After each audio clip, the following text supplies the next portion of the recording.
Hello there. My name is Kay Byfield, and this is your ArtSpeaks Studio moment from ArtSpeaks Studio in Dallas, Texas. And today I want to talk about what to paint, how to choose a reference photo that you use for your painting. This last week in my watercolor classes, I did this exercise with students, as I do every session, because I find that people have a really hard time knowing what makes a good painting subject. And some things are predictably difficult to make work.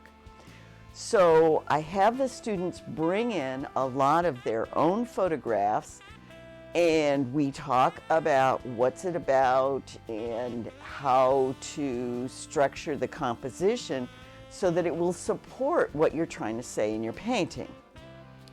So I thought today I would give you some of the same information that I give to my students. Because paintings are more than just the subject matter and the paint application, it's really important for the artist to know why they want to paint a particular subject. If the subject is particularly personal, it's a record of an event in the family life or someplace or something that has sentimental value, that doesn't preclude it being a good subject. But it means that in order for anyone else to be interested in the subject, it has to be well composed and it has to be clear what the point is. And this is a hard thing for people to grasp. So when I go through these photographs, I try to help people see some of the pitfalls that could hinder their paintings being widely enjoyed by other people. So let me give you some examples of subject matter that don't lend themselves to good paintings and ways that you can get around those things. In almost every class, someone will bring in a silhouette painting like this, particularly of sunsets.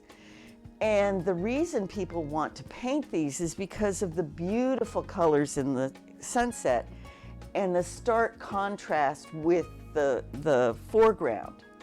The problem is that while that's very attractive in a photograph, it doesn't work very well in a painting. And the reason is because you end up with this black silhouette that looks like a cutout image pasted on top of beautiful colors that are pretty light, and there isn't any middle value transition between them. The solution is to have some middle images, some middle ground shapes and images, something of detail in the foreground. Perhaps part of the foreground can be light struck with the last rays of the sun, or there can be a light on a bench that's sitting in the dimming light. Or in this case, you can see the boat in the water. Now, I would crop this for a painting, but the subject itself could make a good painting. Another issue that I find is pretty common when students bring in their photos is a photograph that has a lack of contrast, like this one here of a desert scene. As you can see, it's a panoramic view. It's got some cactus in the foreground and a path going back into the distance and some mountains off in the far distance. And it's got some clouds in the sky. For one thing, it would definitely need to be cropped in some way to make it an interesting composition. And that would mean deciding what's important. In this case, I would think that it would be the texture of the pathway contrasted with the texture of the cactus and the sense of deep space. But the other problem is there's not much value contrast here.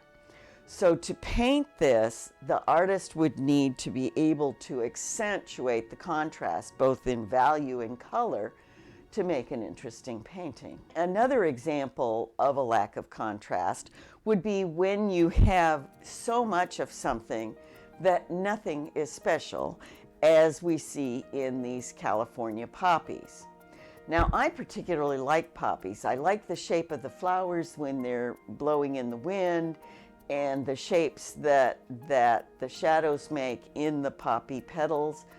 And I'm from California, so California poppies are special to me.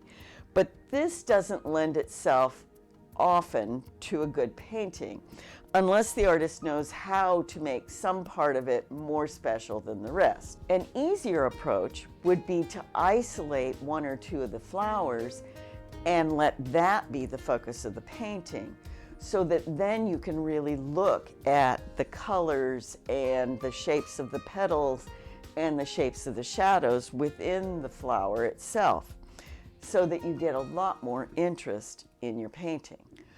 Another common problem that I see is a boring viewpoint. And we see that commonly with architecture, where the photograph shows a front-on view of something that is a symmetrical, formally balanced shape. There's not much interest there. The only way it can really work is if there's interesting lighting that breaks up the shape in some way, if we take a portion of it rather than the entire thing, or if we use a different viewpoint, as we do here. Same kind of subject matter, different viewpoint, three-quarter view, a little bit more interesting. It could be even more interesting still if it had some other changes in the properties of the piece, but it's much more interesting and easier to compose than the first one I showed you. And photos of posed figures at the family reunion or the wedding, or some kind of a get-together, as this obviously was, they don't make very good paintings either, typically, because everybody's sitting there in a very static, posed way, looking at the camera. So it's clear that the painting is done from a photo that was used to commemorate an event. It's not very interesting. It doesn't engage anybody but the people who know the people that are in the photo. An alternative would be if you have a photo of somebody doing something or relating to other people in some kind of a way that you can focus in, and everyone can relate to this, whether they know the people or not. It's a grandma reading to her grandchild, presumably. And that can make a much more interesting painting. Another common photo that I see is when somebody brings in a photograph of, say, a vase of flowers that they got for their anniversary or some other special occasion.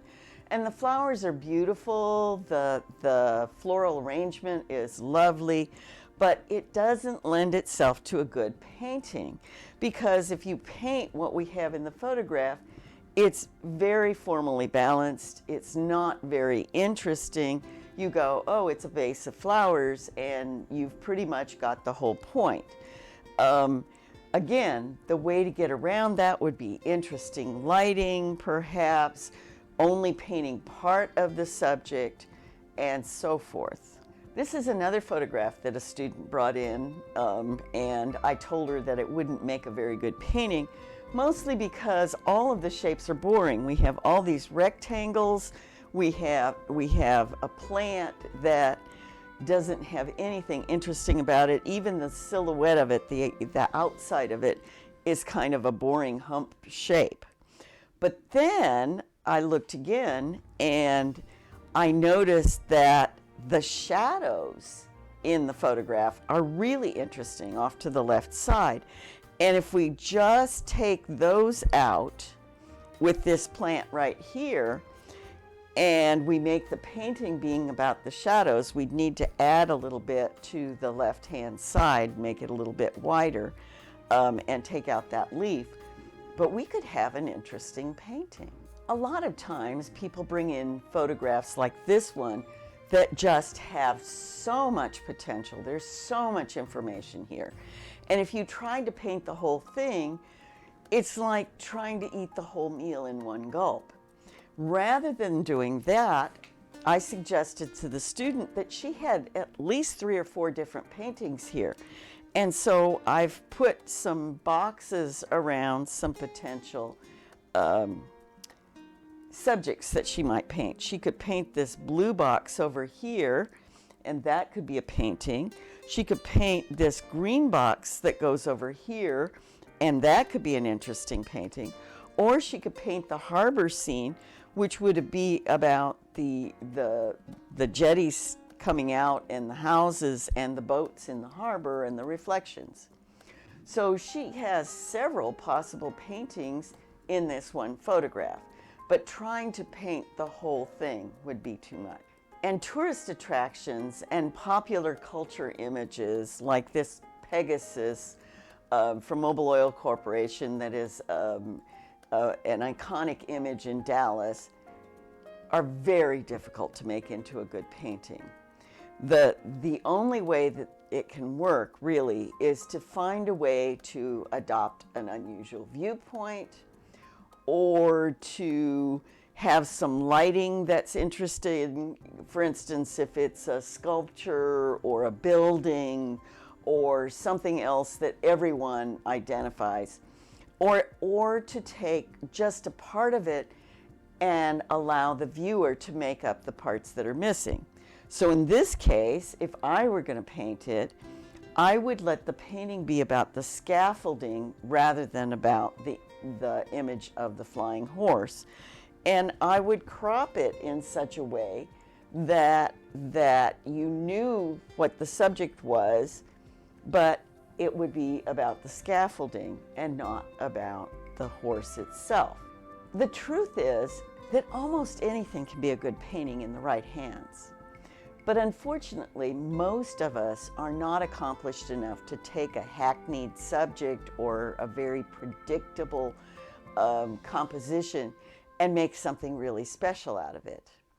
And what we want is to have a painting that's interesting, that engages the viewer and keeps them looking and thinking about our subject for long after they've left the painting.